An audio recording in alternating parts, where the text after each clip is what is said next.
Today, let's discuss a well-known case that occurred in the United States. In the 1990s, a prominent African-American football player turned advertising a movie star became embroiled in a scandal involving the murder of his wife, causing a sensation across the entire country. This case is none other than the infamous O.J. Simpson murder case. The incident took place in Los Angeles, California, and garnered immense attention from the American public at the time. From the occurrence of the case to its final trial, the case lasted 1 year and 3 months, filled with twists and turns that continue to captivate audiences. The prime suspect in this case was O.J. Simpson, an African-American football star who was one of the most beloved athletes in the United States during the 1970s and 80s. In 1985, he was inducted into the Pro Football Hall of Fame and also appeared in movies and commercials, making him a top-tier celebrity. The involvement of a superstar in such a murder case naturally garnered a lot of attention and became a sensation. How big was the case? On the day of Simpson's trial, a staggering 140 million people tuned in to watch the live television broadcast. Passengers at airports refused to board planes, preferring to miss their flights rather than miss the verdict. The once bustling New York Stock Exchange saw a significant drop in trading volume, and even the White House nearly came to a standstill. So, what exactly happened that day to cause such an uproar and attention from the public? Let's rewind to June 12, 1994, a Sunday. That evening, in a luxurious residential area in the western part of LA, continuous barking echoed, sounding unusually mournful and distressing. Pablo Van Eves, a screenwriter who lived in this neighborhood, was working on his writing at home that evening when he was disturbed by the incessant barking. Glancing at the clock, it was 10:15 p.m. Initially, he thought the barking would stop after a few moments, but it persisted. The ongoing barking unsettled him, disrupting his work, so he decided to go outside and explore what happened. As he approached, the barking grew louder, and the atmosphere grew increasingly airy. To his horror, he discovered a pathway in front of the residence covered in blood, with two people lying nearby, surrounded by pools of blood. It was evident that these two individuals were already deceased. Terrified by the scene, Pablo quickly grabbed the phone and called the police. Upon receiving the report, the Los Angeles Police Department immediately sent officers to the scene. Upon arrival, they were greeted with gruesome sight. At the scene, they found two deceased individuals, a man and a woman, both stabbed multiple times with their throats slashed, lying in pools of blood. The police quickly identified the two victims. One of the deceased, a white woman named Nicole Brown, was born in 1959 in West Germany to a German mother and an American father. At the time of her death, she was 35 years old. The other victim was Nicole's friend, a man named Ron Goldman, born in 1968 in Chicago. He was 25 years old and worked as a waiter at a nearby Italian restaurant. At this moment, a large number of police officers were conducting investigation and collecting evidence at the scene of the crime, a search that continued into the early hours of next day. The Los Angeles Police Department, through inquiries into the victim's information, confirmed that one of the deceased, Nicole Brown, was indeed the ex-wife of the African-American football star O.J. Simpson, and they also discovered that Simpson's address was not far from the scene of the crime. Consequently, Simpson was quickly considered a suspect. The leading investigator on this case was a white detective named Mark Furman, age 42. He joined the Marine Corps at the age of 18 and was promoted to detective by the LAPD in 1989. While overseeing the scene, he learned that Nicole's ex-husband lived nearby, and he had a strong gut feeling that her ex-husband was involved in the crime. Based on his investigative experience, Furman believed that the earlier they traced the clues, the more advantageous it would be to solving the case. So, without hesitation, he called on another 3 officers, and the 4 of them headed to where O.J. Simpson's mansion. At 4:30 a.m., Furman and his team arrived at Simpson's home. However, despite ringing the doorbell for some time, nobody answered, and they were met with silence. Subsequently, Furman and his team decided to inspect the surrounding of the house. Sure enough, they found a white Ford Bronco parked at the rear door of his house. Several officers approached and carefully examined the vehicle, finding fresh bloodstains on the window, door handles, and tires. At this moment, Furman realized the magnitude of Simpson's suspicion. However, lacking a search warrant, they were not authorized to enter Simpson's home.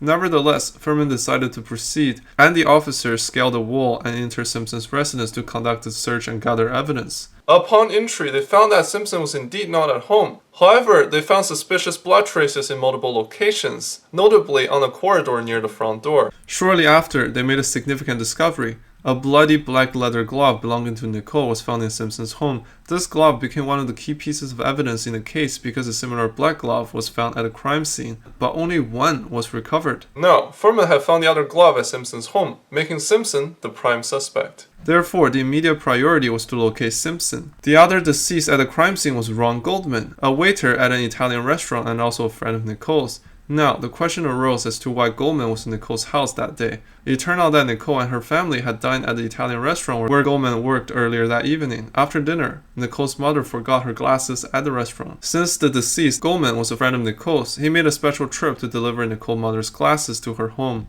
Little did he know that this act would cost his life. At this point, the focus is on finding Simpson. Where had he gone? It turned out that on the evening of June 12th at 11:45 p.m., Simpson arrived at LA International Airport and boarded a flight to Chicago. He checked into a hotel in Chicago at 4:15 a.m. the following morning. 15 minutes later, he received a call from LA police informing that his ex-wife had been murdered and requesting his immediate return to LA. By 10:45 a.m., the police had obtained a search warrant, which was promptly approved. Furman, accompanied by officers, returned to Simpson's residence for a more thorough search. Indeed, they found more bloodstains and additional evidence, all of which pointed to Simpson. Thus, from the onset, Furman's investigative team identified Simpson as the prime suspect. At noon, Simpson returned home from Chicago to LA. Upon his arrival, he was promptly handcuffed by waiting officers and taken to the police station. Throughout the afternoon, he was interrogated at the police station. However, he denied any involvement in his wife's murder. On June 16th, Nicole's funeral took place, and Simpson attended with their 2 children. On June 17th, Simpson's lawyer convinced the authorities to allow Simpson to surrender himself on that morning at 11 o'clock. Consequently, earlier that morning, hundreds of journalists gathered outside the police station, awaiting Simpson's arrival. However, despite the long wait, Simpson failed to reappear. By 2 p.m., the police issued an all-points bulletin to locate Simpson. While on patrol, a LAPD police officer spotted Simpson's white Ford Bronco traveling southbound. When the police car attempted to approach the vehicle, officers observed Simpson's friend in the driver's seat, warning the police not to come near because Simpson, who was in the car, was emotionally unstable and contemplating suicide with a gun pointed at his head. Upon hearing this, the police decided to tactically withdraw for safety,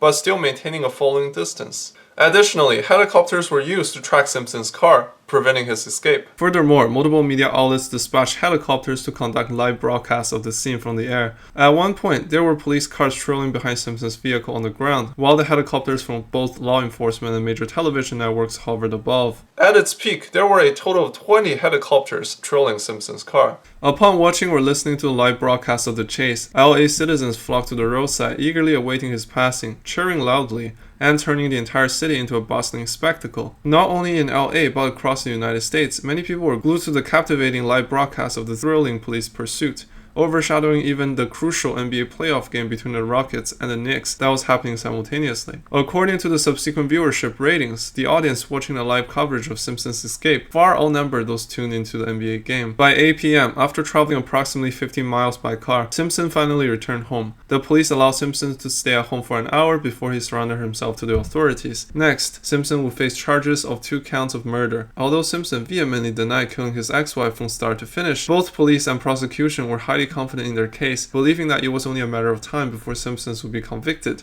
They not only identified Simpson's motive, but also found a wealth of evidence pointing to Simpson as the perpetrator. Simpson's character was known to be volatile, both on the field and in his personal life. He married his ex-wife Nicole in 1985, but following their marriage, Simpson subjected his wife to multiple instances of domestic violence. Nicole had called the police numerous times and provided them with photos of her injuries sustained from the beatings. However, Simpson had never faced punishment for his actions. His abuse toward his wife stemmed from his persistent suspicion of her infidelity and extramarital affairs. Over time, Nicole reached her breaking point and filed for divorce in February 1992. Despite their divorce, Simpson never let go of his ex-wife, and they maintained a tumultuous relationship, with Simpson frequently visiting Nicole's home. A women's shelter informed the police that they had received a call from Nicole just 4 days before the incident. In the call, Nicole expressed fear of her ex-husband, believing he was stalking her.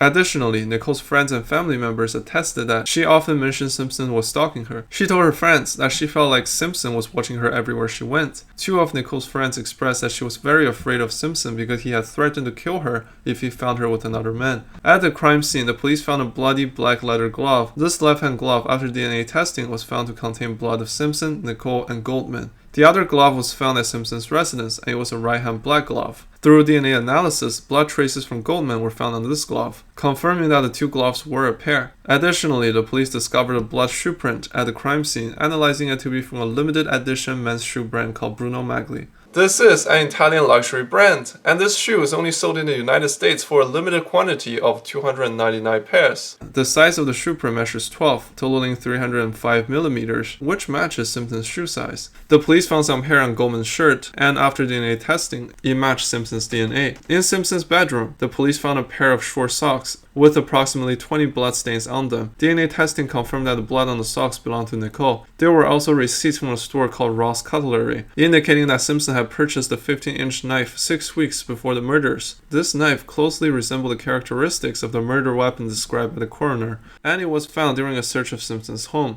Additionally, at the crime scene, the police found a drop of suspicious blood that did belong to Simpson, with a probability of 1 in 70 million being wrong. In other words, there was Simpson's blood found at the crime scene. DNA analysis of the Ford Bronco and nearby bloodstain revealed the blood to be from Simpson, Nicole, and Ron. Apart from these pieces of evidence, there were others that all pointed to one person, Simpson. If Simpson is convicted of the 2 murder charges, he could face the death penalty in California. Surprisingly, Simpson hired a high-profile defense team dubbed the Dream Team by the media, which included prominent lawyers, forensic experts, and forensic pathologists, among others, including the renowned Chinese-American forensic scientist Dr. Henry Lee. The Dream Team announced that they would mount a defense of innocence for Simpson. At this point, many may wonder, can Simpson still be acquitted under such overwhelming evidence? Could it be that Simpson is truly not the murderer? The upcoming courtroom drama will provide answers, and see you in the next episode.